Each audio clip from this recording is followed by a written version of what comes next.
Meus irmãos, a graça e a paz do Senhor Jesus, amém? Convido vocês a abrir a palavra de Deus juntamente comigo, no Salmo de número 119. Eu não sei se vocês perceberam, mas parece que a liturgia está até meio propícia a este Salmo de número 119. Parece até que Nidim estava observando enquanto eu preparava a mensagem. E cantou, para onde iremos nós, que somente tu tens as palavras de vida eterna. E acabou de cantar também, o quão somos dependentes da palavra de Deus.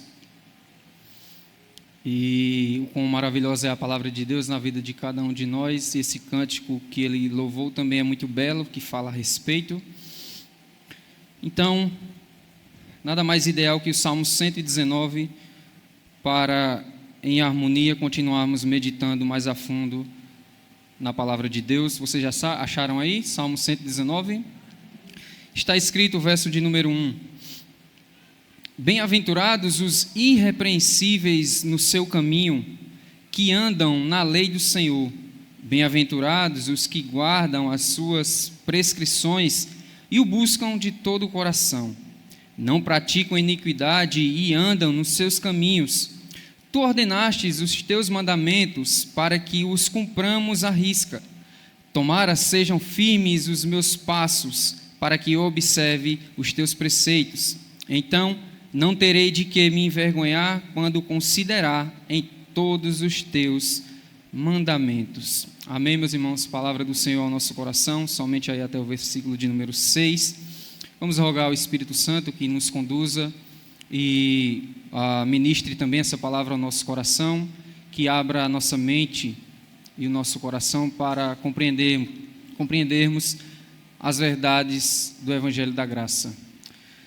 Senhor Deus, Pai de nosso Senhor e Salvador Jesus Cristo, e também a Ti, Espírito Santo, pedimos a Ti, ó Trindade Santa, que continue conosco, assim como esteve até agora, que o Teu Santo Espírito, aquele que aplicou, aquele que vem aplicando a obra da redenção e da salvação nas nossas vidas, que o mesmo o Senhor venha santificar-nos essa noite, que o Senhor venha convencer as pessoas do pecado, da justiça e do juízo, que a Tua palavra, Senhor, como diz ela mesma, venha ser como mel à nossa boca, venha chegar ao nosso coração, à nossa mente, aos nossos ouvidos, como algo agradável, Senhor, como um bem precioso aos nossos olhos e à nossa alma, pois ela é poderosa, ela é mais afiada que qualquer espada de 2 fios, e a mesma ela é apta para discernir as intenções,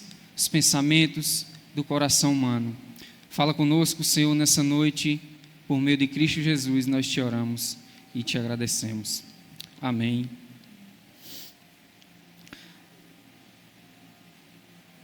Meus irmãos, eu queria pensar com vocês, como eu já bem falei, a respeito da importância da palavra de Deus. Vocês bem sabem e devem ter algum senso do que eu acabei de falar aqui sobre a importância da palavra de Deus. Todos vocês têm, de certa maneira, algum senso da importância da palavra de Deus na sua vida. Todo cristão sabe disso, ou pelo menos pressuponhamos que todo cristão deva saber disso. A importância que a palavra de Deus tem nas nossas vidas, ela é crucial, ela é indispensável. O conhecimento do Senhor, ele traz sabedorias aos simples, diz o salmista. A palavra de Deus, ela é de suma importância para a nossa vida. Ela é indispensável. De forma que, se eu e você estivermos desprovidos da palavra e do conhecimento de Deus, nós estamos no barco à deriva, nesse mundo cheio de seduções e tentações, que, como diz a sua própria palavra, que sempre nos rodeiam, estão bem pertinho de cada um de nós. Se essa palavra estiver ausente da minha e da sua vida, certamente nós iremos desviar-se ou para a direita ou para a esquerda. Assim como Deus falou para Josué que não deveria se desviar nem para lá nem para cá, mas deveria se manter firme e fixo em tudo aquilo que ele ouviu, através de Moisés, através da lei, e ele deveria de forma atenta estar de forma com muita ânsia e muita dedicação em não se desviar da lei do Senhor. Mas para isso eu quero pensar com vocês lá desde o início, desde onde Deus criou o homem, de onde Deus criou a raça humana. Em Gênesis 1, capítulo 1, versículo 26, Deus disse que fez o homem conforme a nossa imagem e a nossa semelhança. A Trindade ali se falando, disse que fizeram o homem conforme a sua imagem e a sua semelhança. E em Gênesis capítulo 1, versículo 31, vai dizer que Deus viu tudo quanto havia feito e viu que isso era bom. Assim como ele falou com as demais coisas anteriormente criadas, como céus, terra, natureza, animais, etc. Então, quando Deus criou o homem, ele viu também que aquilo era bom, né? E há quem usa a expressão que o homem é a coroa da criação, foi a última coisa a ser criada por Deus e é a coroa da criação, pois, de certa maneira, mostram de forma mais clara e intensa essa semelhança divina com as suas criaturas, seres humanos, expressando essas qualidades ou atributos que o ser divino tem. Então podemos concluir que toda a criação de Deus é boa. As Escrituras dizem e afirmam que de Deus não vem o mal, Deus não é o autor do mal. Aliás, isso é uma discussão muito grande, né? De onde surgiu o mal, como apareceu o mal, por que eles pecaram, por que Satanás fez o que fez e se rebelou, quis de alguma forma usurpar e estar no lugar de Deus. Isso é uma pergunta que mexe bastante com a nossa mente e confessemos que não é tão fácil de explicar isso. Alguns vão tentar dizer que o mal é a ausência do bem. O mal, ele, de alguma maneira, ele surgiu ali pela desobediência a Deus. Alguns vão usar algumas expressões e tentar explicar o assunto. Mas pensemos que é exatamente isso, pois Deus, quando dá a ordem, em Gênesis capítulo 2, do verso 15 ao 17, Deus vai dizer, Ele criou o jardim, e criou o homem e o colocou no jardim, para o cuidar e o guardar.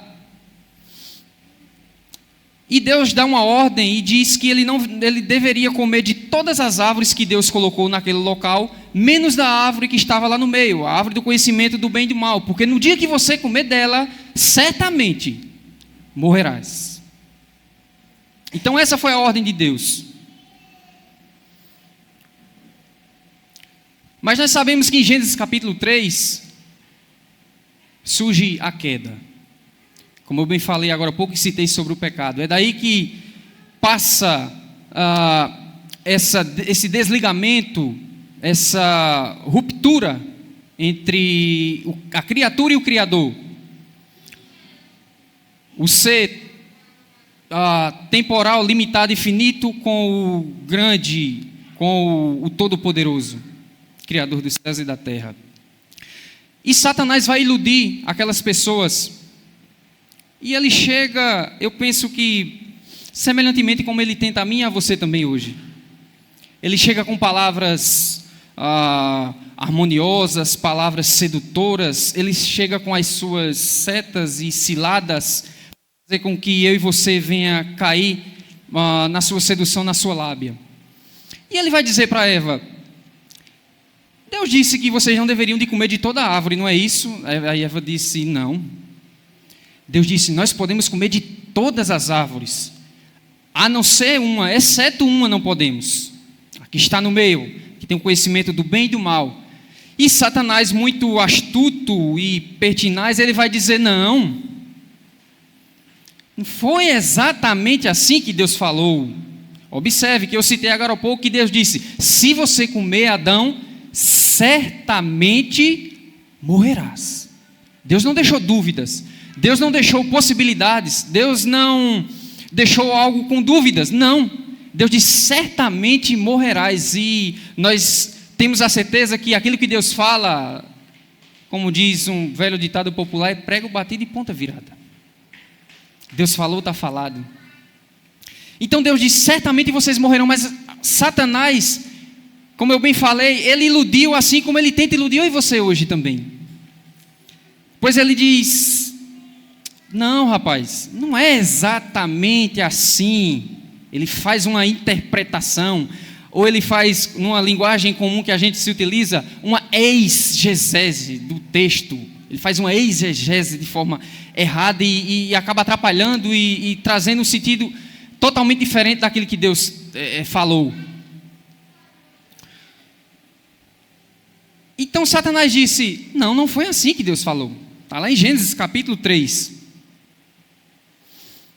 E eu queria que você lesse esse texto comigo, que eu achei ele muito importante. Abra lá comigo, Gênesis capítulo 3. Eu queria considerar algumas coisas.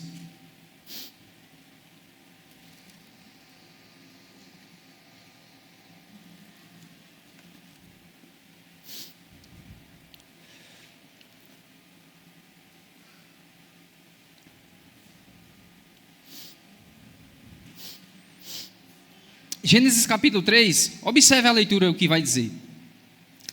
Mas a serpente, verso 1, mas a serpente mais sagaz que todos os animais selváticos que o Senhor Deus tinha feito, disse à mulher: é assim que Deus disse, não comereis de toda a árvore do jardim? Respondeu-lhe a mulher: do fruto das árvores do jardim podemos comer, mas do fruto da árvore que está no meio do jardim, disse Deus, dele não comereis, nem tocareis nele, para que não morrais. Então a serpente disse à mulher: é certo que não morrereis. Então observe o que o diabo faz. Ele faz uma mudança do texto bíblico.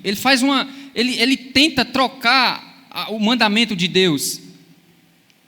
Mas Eva acaba de dizer a ele: é certo que morrereis. Aquilo que ele falou para Adão. Verso 5, porque Deus sabe que no dia em que dele comerdes, se vos abrirão os olhos, e como Deus sereis conhecedores do bem e do mal. Aí Eva pensou: rapaz, parece que a proposta não é tão mal. Parece que, de fato, não era isso que Deus quis dizer, que a gente morreria. Será que a gente vai morrer mesmo? Será que isso vai fazer tanto mal para nós assim mesmo? Verso de número 6. Vendo a mulher que a árvore era boa para se comer, agradável aos olhos e árvore desejável para dar entendimento, tomou-lhe do fruto e comeu, e deu também ao marido, e ele comeu. Abriram-se então os olhos de ambos, e percebendo que estavam nus, coseram folhas de figueiras e fizeram cintas para si. Quando ouviram a voz do Senhor, Deus, observe agora, que andava no jardim pela viração do dia, esconderam-se da presença do Senhor Deus, o homem e sua mulher, por entre as árvores do jardim. Meus irmãos, há 3 consequências aqui, pelo menos, que o pecado trouxe para aquele casal. Em primeiro lugar, o afastamento de Deus. Em segundo lugar, o medo. Em terceiro lugar, a irresponsabilidade.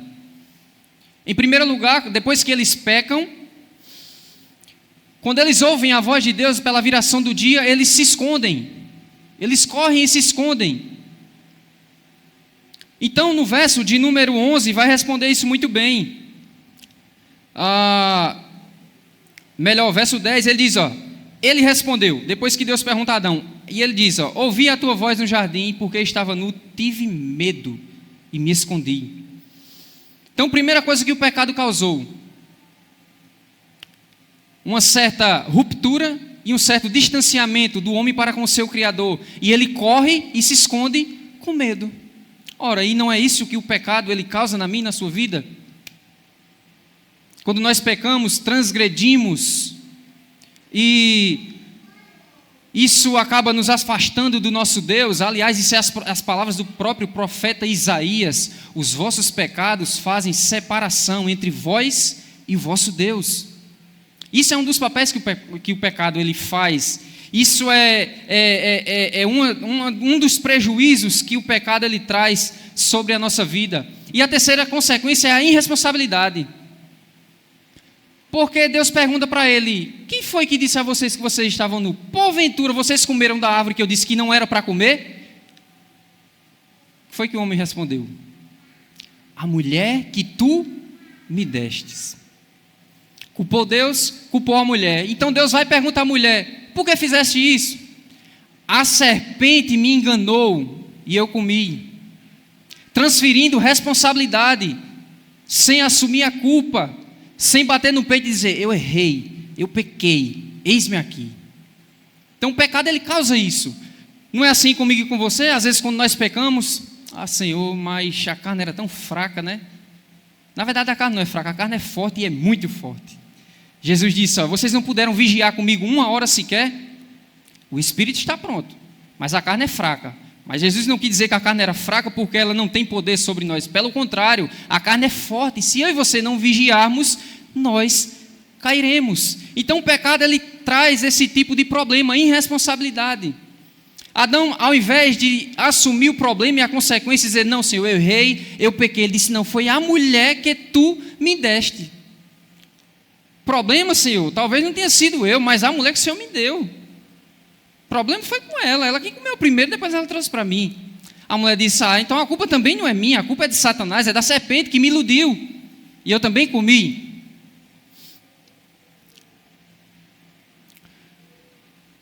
Tiago vai falar no capítulo 1, verso 3 ao 15 o seguinte: ó, ninguém ao ser tentado diga: sou tentado por Deus, porque Deus não pode ser tentado pelo mal, e Ele mesmo a ninguém tenta. Ao contrário, cada um é tentado pela sua própria cobiça, quando esta o atrai e o seduz. Então a cobiça, depois de haver concebido, dá a luz ao pecado, e o pecado, uma vez consumido, gera a morte. Cada um é tentado pela sua própria cobiça.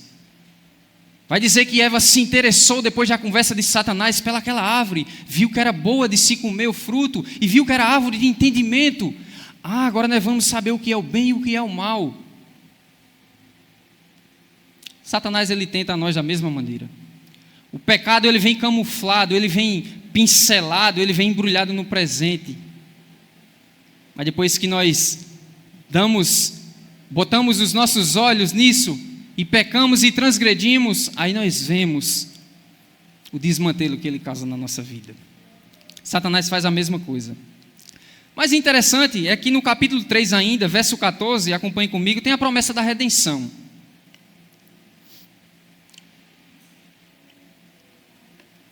Talvez você esteja se perguntando porque eu li Salmo 119 e estamos aqui. Eu queria começar do início para que a gente pense de onde surgiu o problema e como a palavra de Deus ela é extremamente importante para mim e para a sua vida. Olha a promessa, versículo 14 e 15 de Gênesis 3. Então o Senhor Deus disse à serpente: visto que isso fizestes, maldita és entre todos os animais domésticos e o és entre todos os animais selváticos. Rastejarás sobre o teu ventre e comerás pó todos os dias da tua vida. Porém inimizade entre ti e a mulher, entre a tua descendência e o seu descendente. Este te ferirá a cabeça e tu lhe ferirás o calcanhar. Está aí. O evangelho já sendo proclamado desde Gênesis capítulo 3. A bondade, a misericórdia e o amor de Deus explícitos nesses 2 versículos aqui. Pois se Deus o quisesse, poderia os ter lançado, o destruído, por causa da sua transgressão. Mas Deus, ele é tão compassivo, tão cheio de graça e de misericórdia, que Deus, apesar de eles terem errado e pecado e falharam, Deus agora ele traz uma promessa de redenção, de reconciliação, de salvação para aquelas pessoas. Todo o povo do Antigo Testamento, eles foram salvos pela fé no Senhor. Nós bem sabemos e conhecemos que salvação não é uma obra ditamente humana, uma obra que nós podemos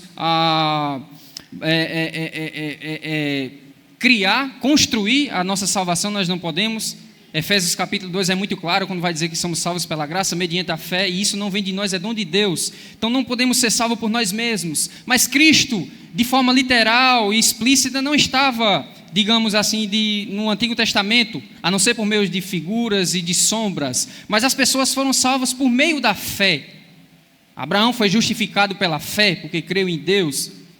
Cristo literal não estava ali ainda, ele viria mais para frente.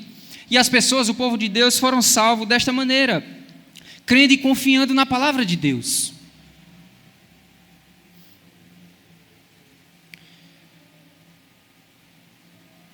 Mas também eu queria pensar e esclarecer com vocês o seguinte, que eu e você também, nós cremos na palavra de Deus, talvez um pouco diferente daquele povo do Antigo Testamento, mas como Paulo vai escrever aos Romanos capítulo 10, verso 17, que a fé ela vem pelo ouvir a pregação e a pregação de Cristo. Outras traduções vão dizer, a fé vem pelo ouvir e ouvir a palavra de Deus. Foi isso que mexeu com a mente de Martinho Lutero. Meu Deus, o povo está totalmente desgovernado. O povo não está sendo liderado pela palavra de Deus. O povo está sendo liderado pela eclesiologia, pela igreja. A igreja está acima da Bíblia. Não, a Bíblia é a autoridade suprema, inerrante e infalível de Deus. Aqui deve estar a Bíblia, aqui deve estar a igreja. E a igreja é liderada pela Bíblia, porque é a palavra e a voz do próprio Deus.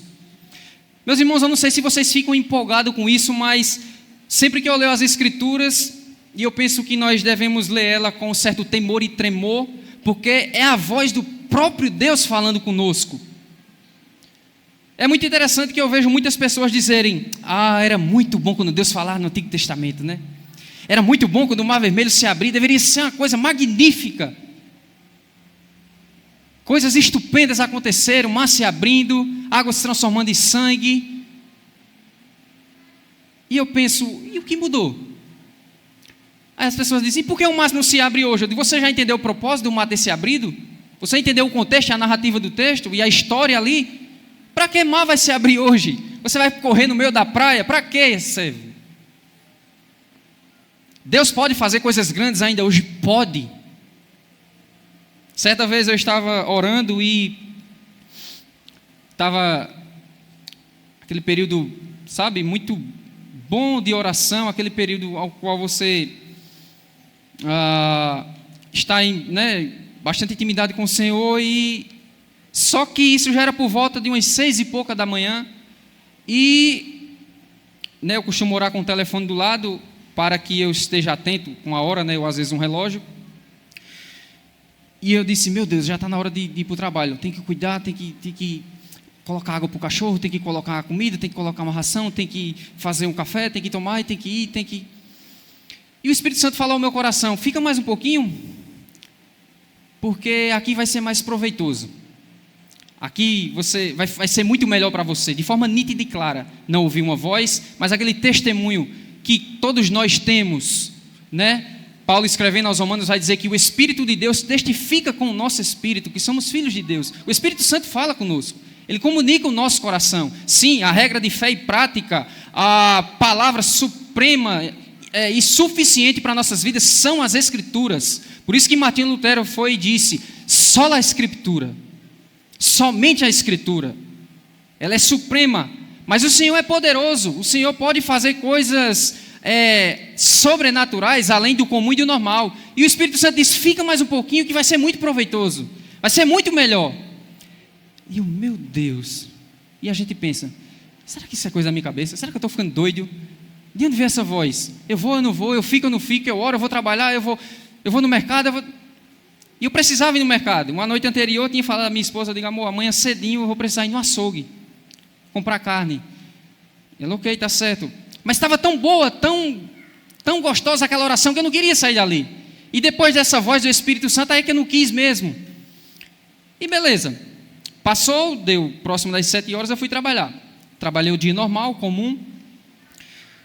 Quando está próximo ao anoitecer, isso era dia de sexta-feira, e eu costumo nas sextas-feiras ir comprar lá um bolo a uma conhecida da gente lá, que eu gosto bastante, talvez vocês também, esses bolos de feira, esses bolos bem simples, sabe? Não é torta, não é bolo de noivo, não é essas coisas não.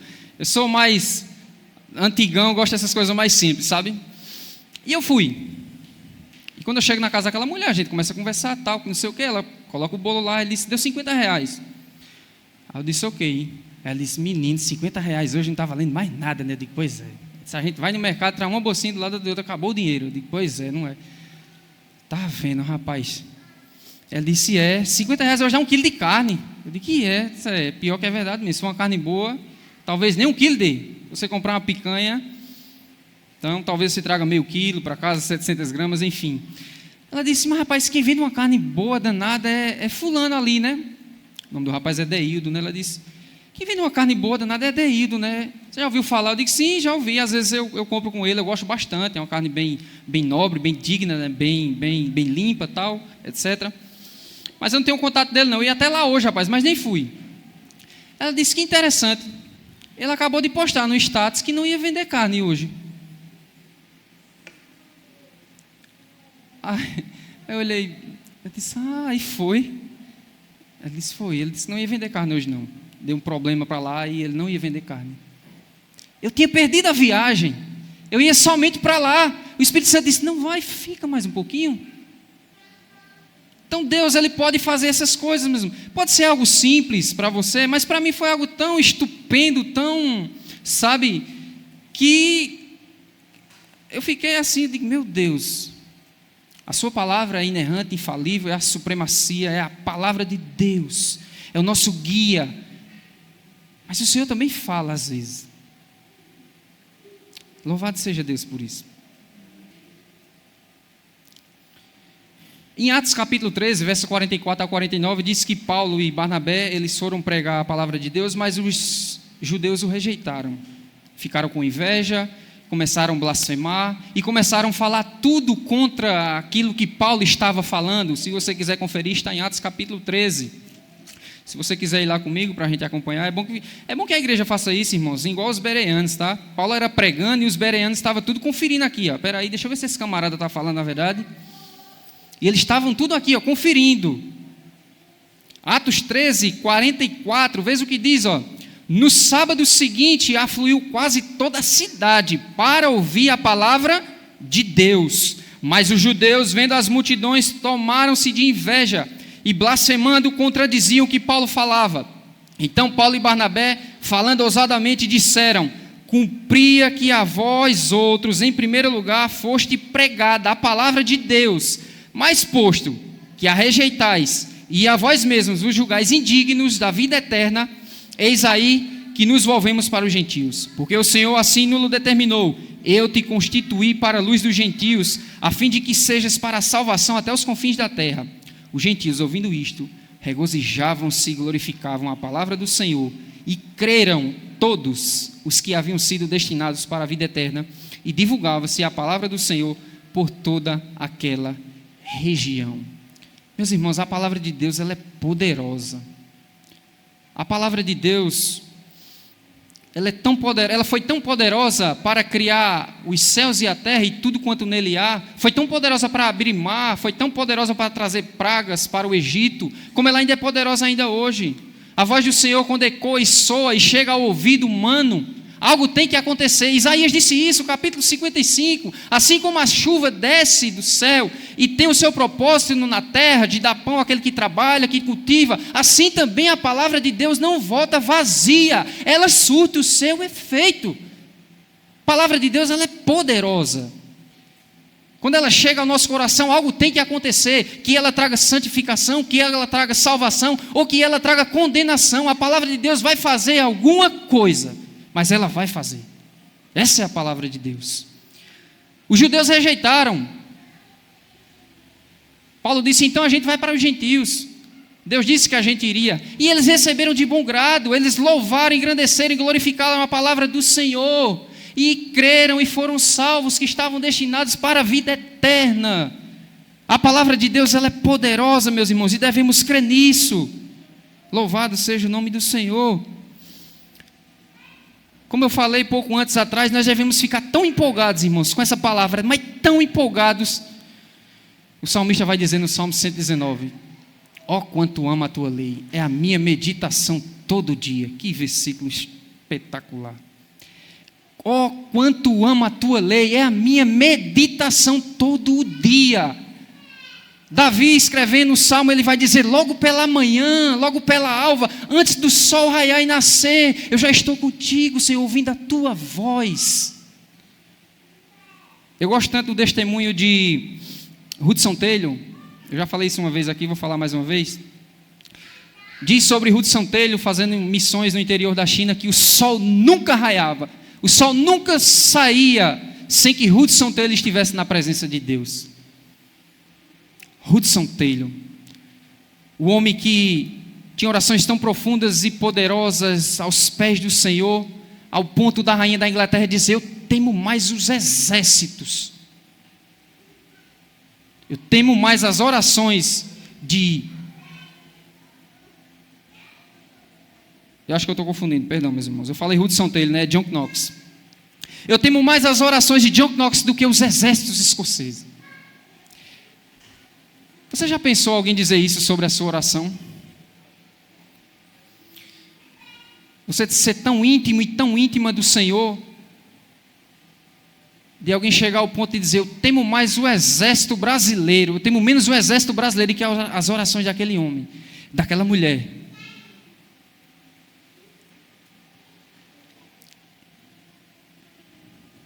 O Salmo 119, verso 47 vai dizer: ó, terei prazer nos teus mandamentos, os quais eu amo. Agora, uma palavra aos que não estão tendo prazer na palavra de Deus. O apóstolo Pedro, meus irmãos, capítulo 1, na sua primeira carta, capítulo 2, versículo 2, ele vai dizer que nós devemos desejar ardentemente. Outras traduções vão dizer intensamente o puro leite espiritual, assim como aquela criança recém-nascida, ela deseja aquele leite da sua mãe, nós também devemos desejar. É assim que o apóstolo Pedro diz. E interessante que ele termina o versículo dizendo: olha, para quê? Tem um fim. Assim como aquele recém-nascido, aquela criança, ela deseja o leite materno, ou seja, o leite em forma, independente do que a criança tome, ela é dependente daquele alimento ali para a sua sobrevivência, para o seu crescimento. Senão ela definha, ela não consegue sobreviver. Pedro está fazendo aqui, esse paralelo aqui, dizendo: vocês devem desejar de forma ardente e intensa o genuíno leite espiritual. Mas voltando para a queda do homem, eu falei que o pecado ele nos separa de Deus. Foi assim que Paulo escreveu aos Romanos. Diz que o pecado, ele, por meio de um homem, entrou e assim o pecado passou para todos os homens. Então, qual a importância da palavra de Deus na nossa vida? Meus irmãos, assim como a palavra ardeu no nosso ouvido, no nosso coração, como diz Romanos 10, 17, e ela gerou fé em nós, e o Senhor nos converteu, assim essa mesma palavra tem a mesma importância hoje, para a nossa santificação.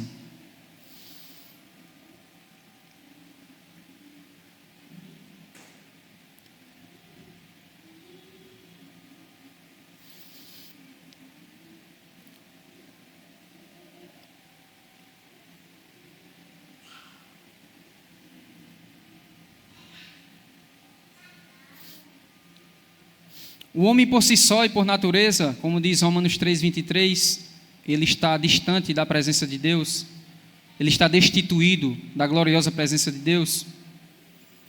Mas eu acho muito interessante quando Tiago ele vai dizer no capítulo de número 1,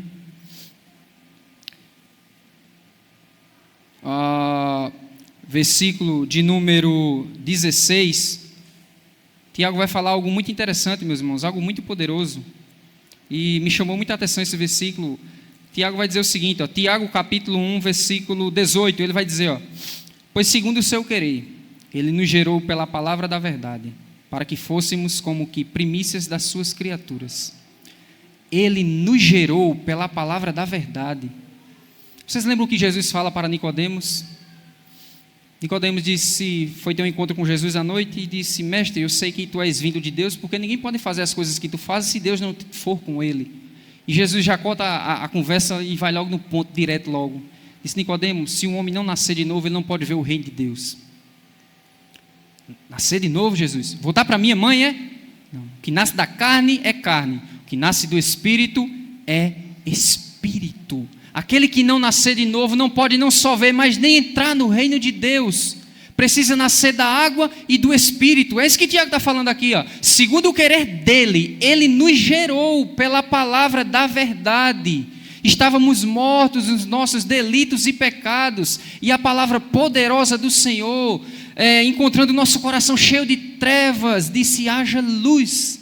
E houve luz e nós podemos enxergar o Senhor. Foi descortinado os nossos olhos, saiu as escamas, assim como caiu dos olhos de Paulo, e ele pôde enxergar o seu Senhor e o seu Salvador. Assim também aconteceu conosco. Éramos criaturas caídas, longes, afastados da gloriosa presença de Deus. Mas quando Deus disse, haja luz, no nosso coração cheio de trevas, Ele nos gera pela palavra da verdade. É por isso que Pedro vai dizer, 1 Pedro 2,2, desejem ardentemente o genuíno leite espiritual. Quem é que toma o leite? O recém-nascido. Somos nós que fomos gerados de novo. Nós somos recém-nascidos espiritualmente falando. Precisamos dessa palavra, assim como a criança precisa do alimento para crescer. Pedro vai dizer, 1 de Pedro 2:2. Desejai ardentemente como crianças recém-nascidas o genuíno leite espiritual, para que por ele vos seja dado crescimento para a salvação. Ou como diz a tradução NVT, experimentem plenamente a salvação. Meus irmãos, quanto mais eu e você nos debruçamos nesta palavra, mais ela aquece o nosso coração, mais ela nos aproxima de Deus, mais nós tememos e trememos diante do Senhor. Assim disse o profeta Isaías, o homem para quem olharei é este, o aflito e abatido de espírito, e que treme da minha palavra, diz o profeta Isaías. Somente aqueles que temem e tremem, meus irmãos, essas sagradas escrituras, poderá ter o olhar do Senhor direcionado para Ele. Nós somos gerados de novo, é indispensável que esta palavra esteja no nosso coração. Você não pode viver sem a palavra de Deus. Você não pode viver sem essa palavra. É ela que nos alimenta. É ela que refreia a maldade do nosso coração. O salmista disse isso. A tua palavra eu guardei no meu coração para não pecar contra ti. Não há outra maneira de refrear esses impulsos da nossa carne, senão mediante o conhecimento das Escrituras. Foi isso que o profeta Oséias disse. O meu povo perece por falta de conhecimento. E outra vez ele diz, conheçam o Senhor e prossigam em conhecer o Senhor. O salmista no Salmo 119 vai dizer, todas as coisas que foram criadas são finitas, são limitadas, são passageiras, mas a tua palavra ela é infinita, ela é ilimitada. Quanto mais eu e você lemos, mais isso alimenta o nosso coração, mais isso traz alegria, mais nós experimentamos dessa salvação. Esse é o poder da palavra de Deus que fala conosco.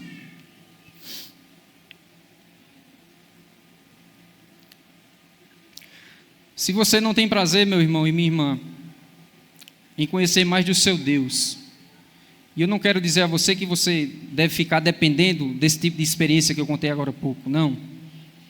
Tem até um meme aí que o pessoal cria aí hoje, que é bem interessante, o camarada está lá de joelho lá e diz, Senhor, fala comigo que está com o seu que. Aí tem uma mão estendida com uma Bíblia assim descendo aqui. Eu estou aqui para falar com você. Não venha só esperar experiência e revelação e isso, aquilo, outro. Porque Hebreus vai dizer que outrora no passado Deus falou muitas vezes pelos pais, nos profetas. Hoje, nos últimos tempos, nos falou através do Filho de Cristo. Mas eu creio de todo o meu coração, como diz o nordestino, até o tutano, que Deus ainda faz coisas sobrenaturais e surreais. Você crê nisso? Nos apeguemos, meus irmãos, à palavra de Deus. Se você não está tendo prazer nessa palavra, alguma coisa está errada com você. E das duas, uma. Primeiro, ou você é um cristão e está negligenciando a leitura e a meditação. E segundo, você não provou ainda da bondade do Senhor e não é um crente. Foi isso que Pedro falou. 1 de Pedro 2,3, Depois de ele ter falado, desejar ardentemente o leite espiritual como uma criança recém-nascida, ele vai dizer no verso 3, se é que já experimentastes que o Senhor é bondoso. A menos que você não tenha experimentado da graça de Deus, você não vai ter nenhum tipo de anelo e anseio por esta palavra. Ora, não é isso que o Salmo diz, no número 1? Bem-aventurado aquele que não se detém no caminho dos pecadores, não segue o conselho dos ímpios e não se detém, nem fica na roda dos escarnecedores. Antes, ele tem o seu prazer na lei do Senhor, e na sua lei ele medita de dia e de noite.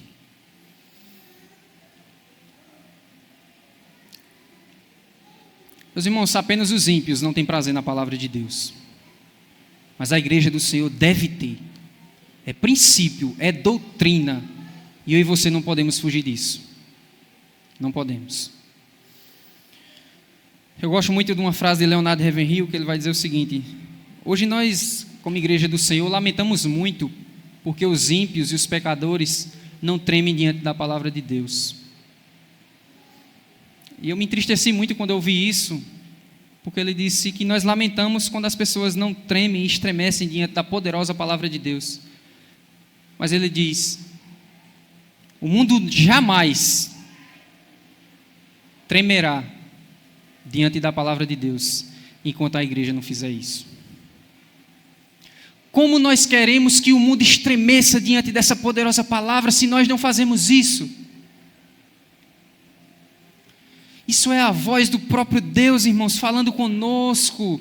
Meu Deus, o salmista diz que a palavra de Deus é como mel na nossa boca. Meu Deus do céu, Jesus disse: nem só de pão viverá o homem, mas de toda a palavra de Deus, de toda a palavra de Deus. Meus irmãos, a menos que essa palavra aqui, olha, ela penetre na nossa alma e no nosso espírito, nos aqueça, nos faça cativo à vontade do Senhor, nos alimente e nos faça ser apaixonados por ela,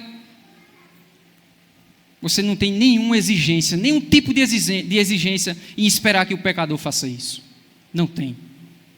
Isaías disse: o homem para quem olharei é aquele que treme da minha palavra, o aflito e abatido de espírito, esse é para quem eu olharei. Ora, não foi isso que Isaías disse no capítulo 6? Isaías, nos capítulos anteriores, estavam pronunciando alguns tipos de ais. Ai daqueles que são beberrões, ai daqueles que praticam a maldade, ai daqueles que fazem isso e aquilo. Quando chega no capítulo 6, ele vai dizer: no ano que morreu o rei Ezequias, eu vi o Senhor assentado no alto e sublime trono, e o seu séquito enchia o templo, e diante dele tinham os serafins que tinham 6 asas. Com 2 cobriam o rosto, com 2 voavam e com 2 cobriam os pés. E diziam uns aos outros: Santo, Santo, Santo é o Senhor dos exércitos. Isaías, depois de ter essa visão do seu Deus, do seu Senhor, ele vai dizer: não mais ai dos beberrões, dos mentirosos, dos malvados, desse e daquele outro, da sociedade corrupta. Ele diz: não, ai de mim. Ele não diz ai mais daqueles, ele diz ai de mim. E somente que ele, depois que ele diz ai de mim, é que ele pode dizer: Senhor, eis-me aqui, envia-me a mim. Precisamos de uma visão do nosso Deus, meus irmãos, no seu alto e sublime trono. Precisamos enxergar o nosso Deus e o nosso Salvador na sua palavra. Enquanto isso aqui não for a nossa maior prioridade, esqueça. Sua vida espiritual vai definhar, você não terá nenhum tipo de anelo e afeto, nem por si mesmo, nem pelos da sua casa, e muito menos pelos de fora. Porque Isaías só se dispôs diante do Senhor: Senhor, eis-me aqui, envia-me a mim, depois que ele enxergou as suas misérias. Eu sou um homem de lábios impuros e habito no meio de povo de impuros lábios. Primeiro Isaías viu o seu pecado. Ele não tinha visto isso antes, mas depois que ele viu o Senhor na sua majestade, o grande eu sou, o Deus Todo-Poderoso, ele disse: ai de mim. Meus irmãos, talvez o que a igreja atual precisa é disso, de um despertamento e de entender o quão poderoso o seu Deus é e a sua palavra. Os pecadores não irão tremer enquanto nós não trememos diante dessa palavra. O salmista diz no Salmo 119: grande paz tem os que amam a tua lei, para eles não há tropeço. Espero, Senhor, na tua salvação e cumpro os teus mandamentos. Suspiro, Senhor, por tua salvação, a tua lei é todo o meu prazer. O que é isso, meus irmãos?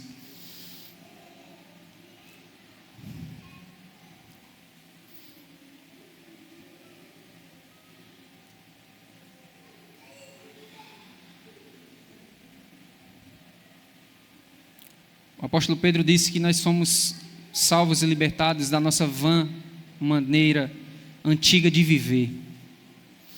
Como eu citei no início, Adão caiu, Eva caiu. Segundo Paulo, escrevendo aos Romanos, todos nós estávamos nele, ele como nosso representante, e nós também caímos. O pecado entrou por um, e assim o pecado passou a toda a raça humana. Mas Deus, sendo rico em misericórdia, em Gênesis 3, 14 e 15, já traz uma promessa de salvação e de redenção para a sua criatura, para as pessoas criadas por Ele. E foi mediante também essa palavra poderosa, meus irmãos, que Ele nos gerou de novo, Ele nos deu vida, Ele nos fez nascer em Cristo. Paulo, escrevendo aos Romanos, vai dizer que Deus estava em Cristo, reconciliando consigo mesmo o mundo. O Deus cheio de graça e de misericórdia, apesar de já saber que nós iríamos cair, que Adão ia cair. É muito engraçado que as pessoas ficam culpando a todo instante, a todo momento, né? Porque Adão fez isso, porque Eva fez aquilo outro. Eu digo, se tu estivesse no lugar dele, tu faria a mesma coisa, não? Porque tu é tão rico quanto ele, e eu sou tão rico quanto ele. Tão pecador quanto? Porque a gente tem esse costume de ficar transmitindo a culpa para os outros, ao invés de assumir a responsabilidade e dizer, hey, pequei, sou miserável, pecador, até aquilo que eu faço de bom é trapo de imundícia, quem dirá aquilo que eu faço de mal, de ruim? Mas assim como eles, lá no Éden, temos o costume de transferir as responsabilidades para as outras coisas. Não, eu pequei por conta disso, eu pequei por conta daquilo outro. Deus, Ele é muito bom, meus irmãos. Alguém já disse que Deus, Ele se utilizou de mais poder para nos regenerar, para nos dar uma vida nova, para nos fazer nascer de novo. Deus utilizou mais poder de si para fazer isso do que para criar todo o cosmos. Porque Deus criou do nada. Deus disse haja e ali passou a existir. Mas transformar uma massa caída, um ser corrupto, é totalmente diferente. Leonardo Ravenhill disse que o maior milagre não é Deus levantar um coxo, não é Deus curar um cego, não é Deus fazer um surdo ouvir, não é Deus ressuscitar um morto. O maior milagre que Deus pode fazer é pegar uma pessoa do mundo, atolada e afogada nos seus pecados, limpá-la, regenerá-la, lhe dar uma nova vida, pegar ela, jogar ela de volta para o mundo e fazer com que ela permaneça santa. Esse é o maior milagre de todos.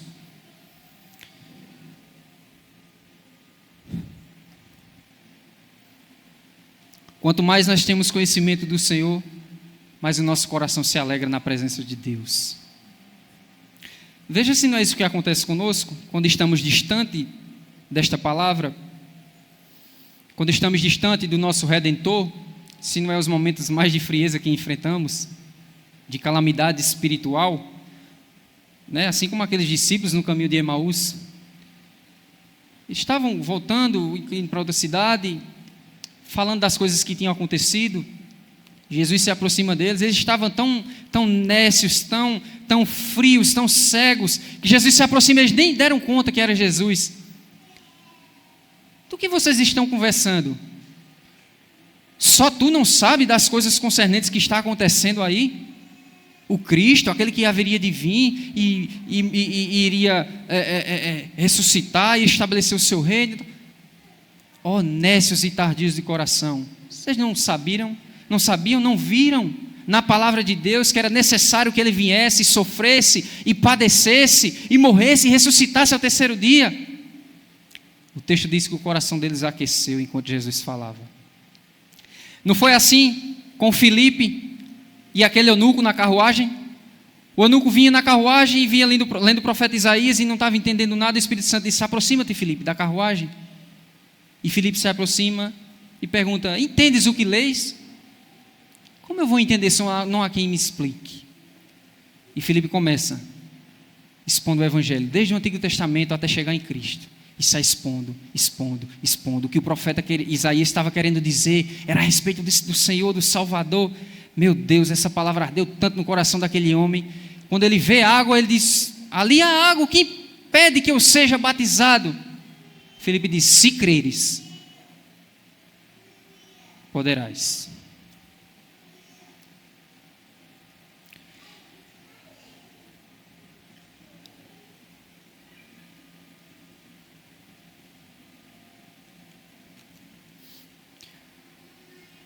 Eu quero ler um texto com vocês e eu caminho para encerrar. Está lá na carta de Tiago, mais uma vez, capítulo de número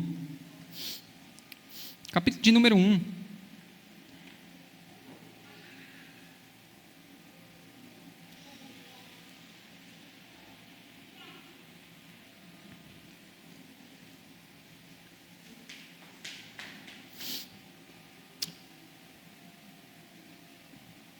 Verso 21. Tiago 1:21 diz, portanto, despojando-vos de toda a impureza e acúmulo de maldade, acolhei com mansidão a palavra em vós implantada, a qual é poderosa para salvar a vossa alma. Tornai-vos, pois, praticantes da palavra e não somente ouvintes, enganando-vos a vós mesmos. Porque se alguém é ouvinte da palavra e não praticante, assemelha-se a homem que contempla no espelho o seu rosto natural. Pois assim mesmo se contempla e se retira, e para logo se esquece de como era a sua aparência. Mas aquele que considera atentamente na lei perfeita, lei da liberdade, e nela persevera, não sendo ouvinte negligente, mas operoso praticante, esse será bem-aventurado no que realizar. Eu gosto de uma frase de George Whitefield, quando ele vai dizer o seguinte, que um sermão que não confronta, que não deixa o ouvinte indignado com a palavra, indignado com o pregador, esse sermão não teve valor algum, diz George Whitefield. A palavra de Deus, meus irmãos, ela é ofensiva por si só, por natureza. A palavra de Deus, ela é aquela que confronta não só os pecadores, mas ela também confronta o seu povo. E isso não para nos condenar, mas sim para nos santificar e nos trazer para mais próximos do nosso Deus. É isso que Tiago está falando aqui. Portanto, despojai-vos de toda a impureza e acúmulo de maldade. Acolhei, pois, com mansidão a palavra em vós implantada, a qual é poderosa para salvar a vossa alma. Pedro também, na sua primeira carta, ele vai dizer que nós estávamos como ovelhas desgarradas. Mas o bispo, o supremo pastor, o bispo das nossas almas, nos resgatou de lá, por meio da sua palavra. Tiago vai dizer no verso 22, tornai-vos, pois, praticantes da palavra, e não somente ouvintes, enganando-vos a vós mesmos. Eu creio que você já ouviu esse tipo de exemplo, que nós ensinamos mais com aquilo que fazemos e praticamos do que com aquilo que falamos. Ou seja, a prática ensina mais do que... A prática, ela ensina mais do que a teoria, a explicação. Você não convence uma pessoa pelo que você fala, muitas das vezes, mas você convence ela pelo que você faz. Jesus disse que a verdadeira sabedoria ela era provada pelas coisas que fazemos. Jesus falou isso nos evangelhos. Mas veja a consequência de quem ouve a palavra e não pratica. Tiago 1:23, por quê? Se alguém é ouvinte da palavra e não praticante, assemelha-se ao homem que contempla no espelho o seu rosto natural. Pois assim mesmo se contempla e se retira, e para logo se esquece de como era a sua aparência. Todos aqueles que ouvem a palavra do Senhor e não dão crédito a ela, e não a praticam, é semelhante a um homem que se olha no espelho e daqui a pouco se esquece. São muitos ouvintes da palavra, ouvem a palavra, mas daqui a pouco não se lembram mais. Não se esforçam em remoer, em meditar naquilo que ouviram. E João, falando em Apocalipse 1:13, ele vai dizer, bem-aventurado aqueles que ouvem. Só os que ouvem, João? Aqueles que falam e aqueles que ouvem e guardam as profecias faladas aqui. Bem-aventurado tanto os que falam quanto os que ouvem e praticam aquilo que está sendo dito. É o que Tiago está dizendo aqui. A pessoa que se contempla no espelho, daqui a pouco logo se esquece. É semelhante ao que ouve a palavra de Deus e não a pratica.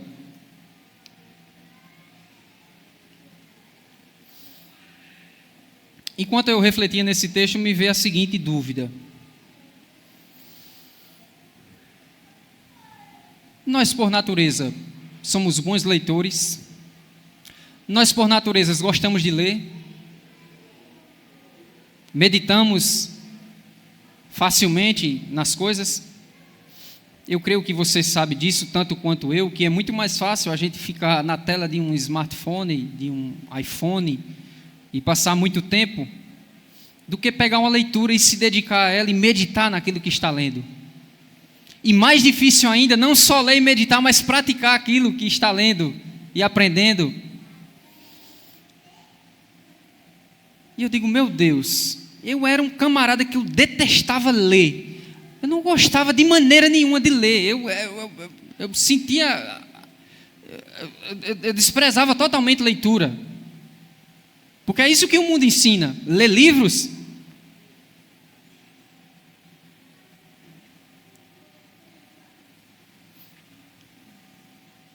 Mas é isso que Deus ensina na sua palavra.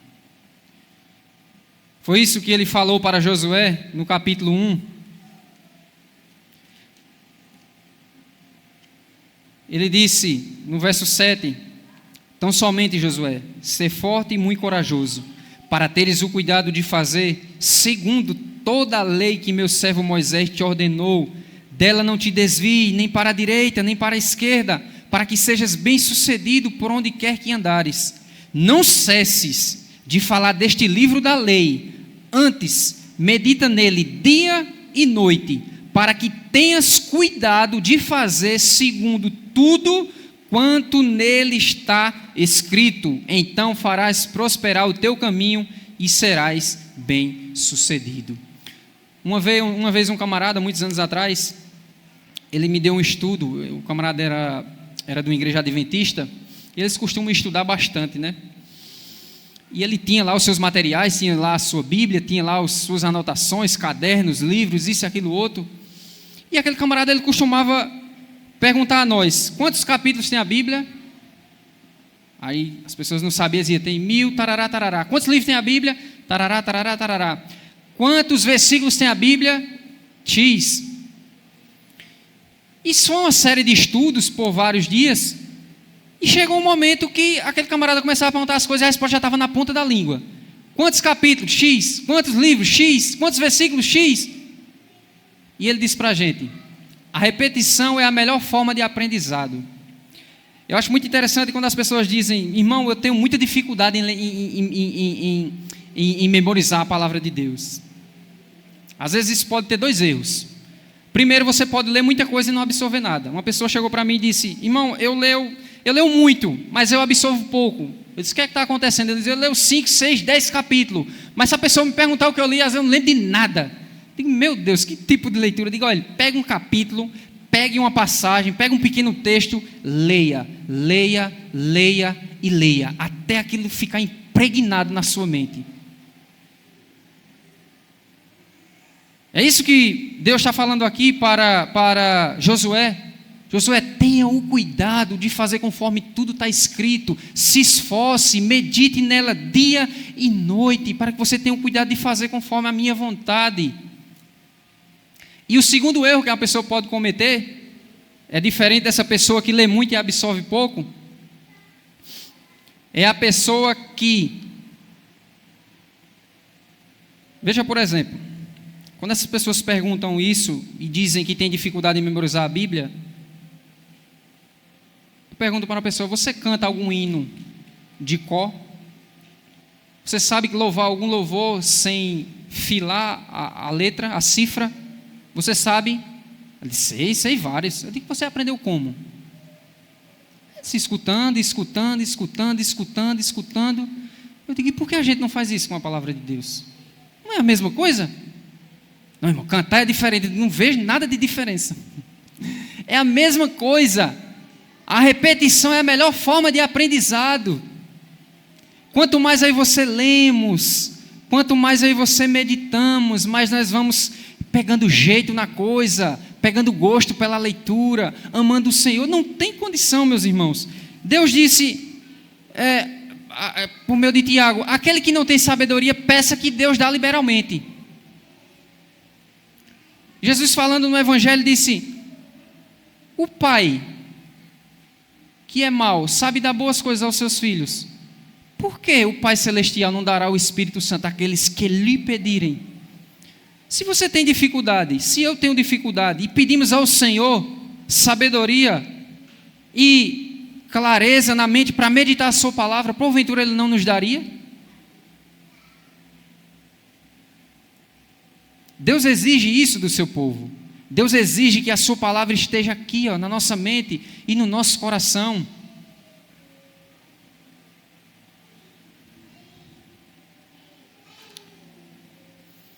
Eu vou encerrar com o versículo do Salmo 119, para a gente finalizar. Salmo 119 diz o seguinte: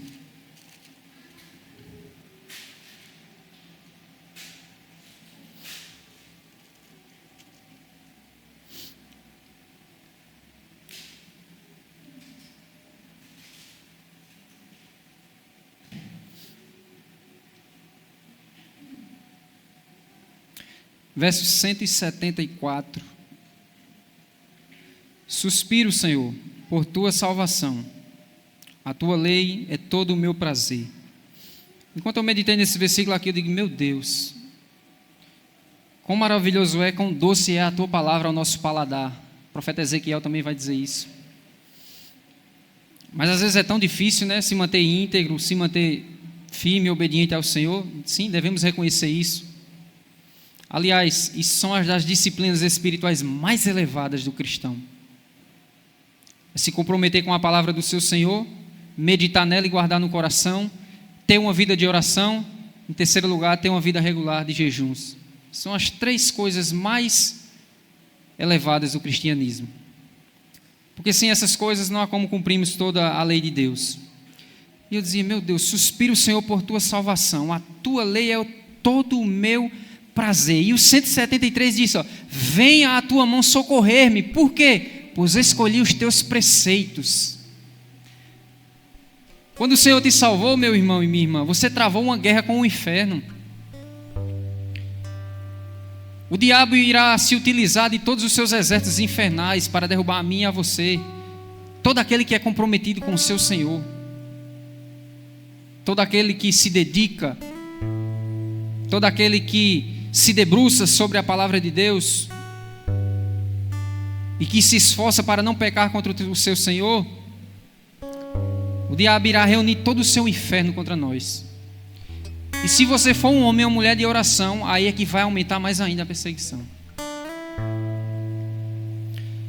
Uma vez um homem estava ouvindo Dwight Lyman Moody pregar e pregou uma mensagem tão poderosa que impactou e ferveu o coração daquele homem. E quando ele desceu do púlpito, ele correu atrás dele e disse: pastor, depois que o senhor pregou, um negócio queimou e ferveu dentro do meu coração. Mas eu estou com medo, eu estou com receio. Eu não sei se é palavra de Deus, eu não sei se é palavra de homem, eu não sei se é palavra do diabo, eu não sei se é coisa da minha mente. Me ajude. Ele disse: o que foi, meu filho? Ele disse: essa palavra ardeu de tal maneira que eu estou extremamente desejoso de voltar para minha casa e convidar os jovens, os meus irmãos, e começarmos uma reunião de oração profunda e intensa com o Senhor. Ele disse: pode ir, meu filho, é voz de Deus. O diabo poderia te chamar para fazer qualquer outra coisa, menos para orar. Se eu e você se comprometermos em uma vida devota ao Senhor, o diabo ele irá tentar de todas as maneiras de nos derrubar. Foi isso que o salmista disse aqui, venha a tua mão socorrer-me, porque escolhi andar nos teus preceitos.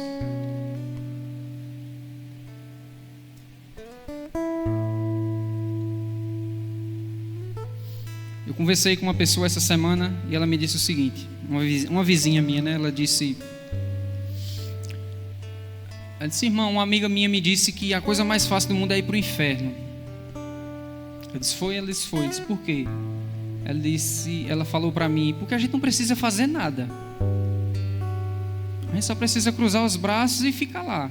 Daqui não sai, daqui ninguém me tira. A coisa mais fácil do mundo é a gente ir para o inferno. Mas para seguir a Deus é um caminho estreito, disse ela a mim, né?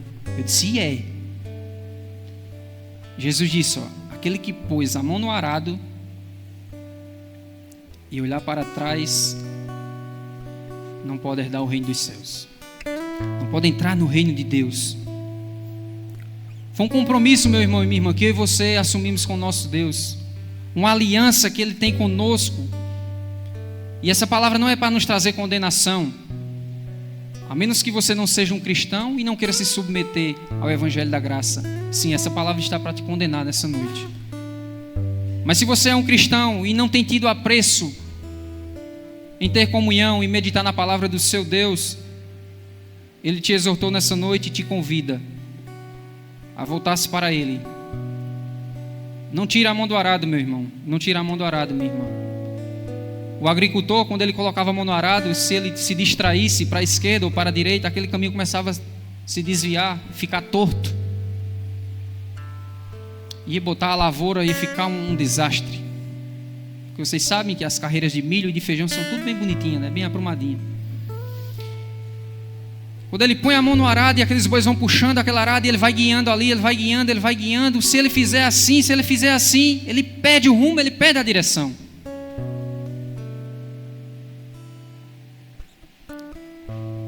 Precisamos nos voltar para a palavra de Deus. É difícil, é a coisa mais difícil desse mundo. Eu já segui vários caminhos e passei anos fazendo muitas coisas, jogando futebol, indo para a academia. E eu passava 2, 3 anos nessas coisas, 4, 5, e eu saía, porque aquilo não preenchia meu coração, a necessidade da minha alma. Mas quando esse Senhor me gerou de novo pela palavra da verdade, eu não consegui mais soltá-lo. Eu não consegui mais deixá-lo. Apesar das dificuldades, depois que Ele me converteu a Ele, sim. Paulo escrevendo a Timóteo dizer: todo aquele que quiser viver de forma piedosa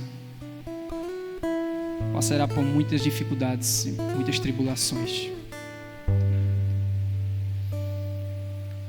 Meus irmãos, tudo que quisermos fazer bem feito nessa vida requererá o melhor de nós.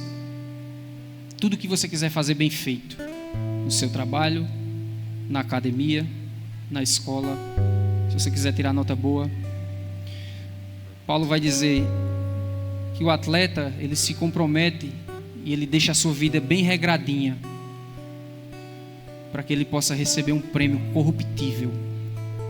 E nós, que buscamos uma recompensa incorruptível, não deveríamos nós nos esforçarmos mais? Tudo aquilo que fizermos para o nosso Deus é pouco, comparado à obra da redenção que Ele trouxe a mim e a você. Apegue-se, meu irmão e minha irmã, a esta palavra, não abra mão por nada. Que todo o inferno se levante contra nós. O Senhor está conosco. Não tema, pois, aqueles que matam o corpo de vocês, que fazem vocês sofrer. Temam antes a mim,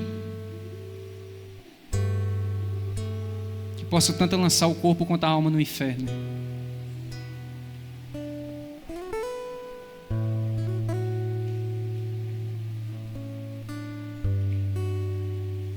Se essa palavra confrontou você, curve a sua cabeça, que eu queria orar com você neste momento. Se essa palavra falou conosco, e eu tenho convicção plena que falou, pois ela não volta vazia, ela surte o seu efeito. Se essa palavra nos convocou a nos aproximarmos mais do nosso Deus, retome a sua caminhada de novo com o seu Senhor.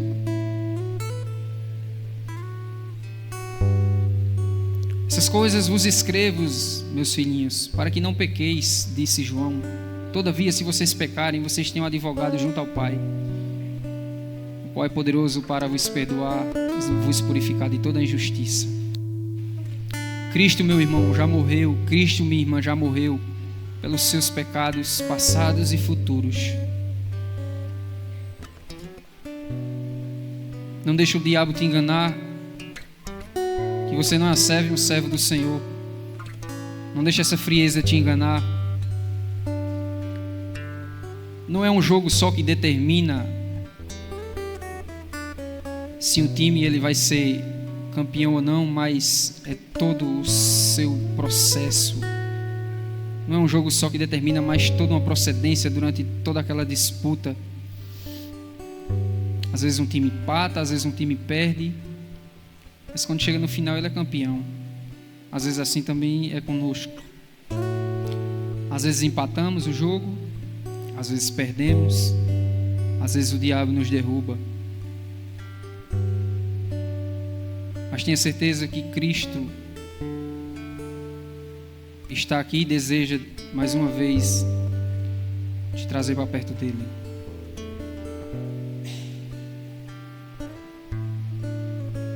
Senhor Deus, tenha misericórdia de nós, se compadeça do teu povo.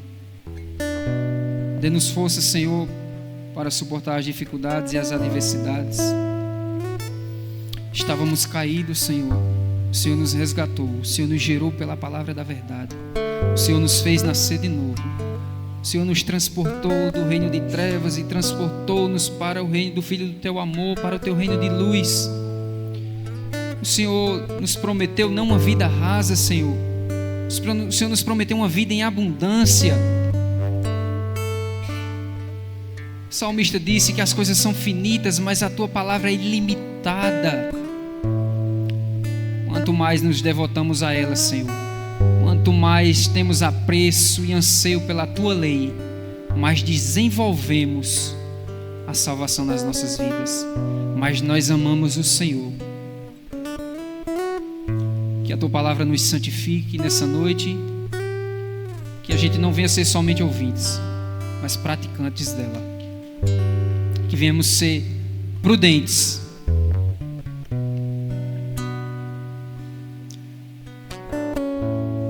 Que a tua graça continue fazendo-nos crescer no teu conhecimento e se deleitando no banquete celestial, Senhor.